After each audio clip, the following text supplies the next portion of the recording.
اور میرے علاقے کے شیر میسور ٹیپو سلطان شہید رحمۃ اللہ تعالی علیہ کا فرمان تھا، گیدڑ کی 100 سالہ زندگی سے شیر کی ایک دن کی زندگی بہتر ہے۔ بزدلوں کی طرح گھٹ گھٹ کر کے لمبا جینے سے بہتر ہے علل اعلان ایک دن جی کر کے چلے جائیں، اس لیے کہ ہمیں پتا ہے تلوے چاٹنے والوں کی تاریخ نہیں لکھی جاتی، باطل سے ٹکرانے والوں کی تاریخ لکھی جاتی ہے۔ آپ کو ڈر کس بات کا؟ آپ مجرم قوم سے ہیں؟ آپ چور قوم سے ہیں؟ آپ کا کیا خوف ہے؟ کس بات کا ڈر ہے؟ کیا قرآن جھوٹا ہے؟ کیا اللہ تبارک و تعالیٰ کی شان میں کوئی کمی ہے؟ میرے نبی پاک کے اخلاق میں کوئی کمی ہے؟ سب کچھ تمہارے پاس اچھا ہے، تو پھر ڈرنا اور سہمنا کیا؟ میرے عزیزو، آپ سب اگر اس بات کا انتظار کرتے رہیں، جیسے کہتے ہیں حالات بہت برے ہیں، حالات بڑے خراب ہیں، ایک بات یاد رکھو، جو بندہ یہ سوچتا ہے کہ پوری ٹریفک خالی ہو تب میں ڈرائیونگ سیکھوں گا، تو پھر وہ بوڑھا ویسے ہی ہو جائے گا۔ ہاں، گاڑی چلانا سیکھنا ہے تو ٹریفک میں آؤ، آپ کو اسی میں سیکھنا پڑے گا۔ ادھر ادھر کے اڑے تیڑے آتے ہی رہیں گے، ان کے بیچ میں ہی تم ڈرائیور بن سکتے ہو۔ چلنا سیکھو اور انہی حالات سے گزر کر کے نکلو گے تو اللہ تبارک و تعالیٰ قوت کے ساتھ تمہیں جمع فرمائے گا۔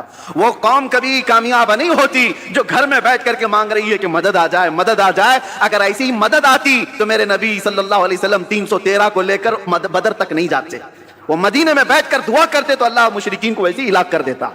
اگر نبی پاک صلی اللہ علیہ وسلم مسجد نبوی سے ہاتھ اٹھا دیتے، احد کے سارے مشرکین ویسے ہی مر جاتے۔ میرے نبی اپنے گھر سے نکلے، صحابہ اپنے گھر سے نکلے، میدانوں میں آئے اور اپنی طاقت و قوت کا استعمال کیا، اس لیے کہ یہ امت کو بتانے کے لیے کہ امت کا مزاج ایسا نہ ہو کہ کچھ بھی مصیبت آئی فاتحہ دلایا، دعا کیا، اللہ اس کے منہ میں کیڑے پڑ جائیں اور اس کو ایسا ہو جائے، اس کو ایسا ہو جائے، چادر اوڑھ کے سو گیا۔ میرے عزیزو، یہ مجاہدین کی زندگی نہیں ہے۔ مجاہدین کی زندگی یہ نہیں ہوتی، مومنین کی زندگی بھی یہ نہیں ہوتی، بلکہ مومنین کی زندگی یہ ہے جب تک اللہ نے بولنے کی طاقت دی ہے، حق بات کا اعلان کر کے جاؤ۔ اگر امام حسین رضی اللہ تعالیٰ عنہ کے ماننے والے ہو تو کبھی دل پر ہاتھ رکھ کر کے سوچو، ایک بار صرف اگر امام حسین سمجھوتا کر لیتے تو ان کا پورا خاندان بچ گیا ہوتا۔ ان کا خاندان بچنا کیا، مدینے کی گورنری مل جاتی، بہت بڑی وزارت مل جاتی، لیکن حسین اعظم کا مزاج یہ تھا، نہیں، جب کفر و شرک یا فسق و فجور چھا رہا ہو اس وقت سمجھوتے نہیں کیے جاتے، اس وقت میدان میں نکل کر حق بات کا اعلان کیا جاتا ہے،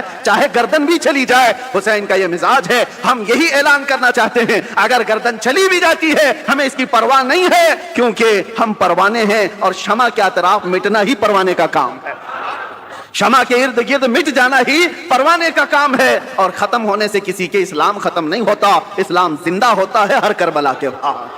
اسلام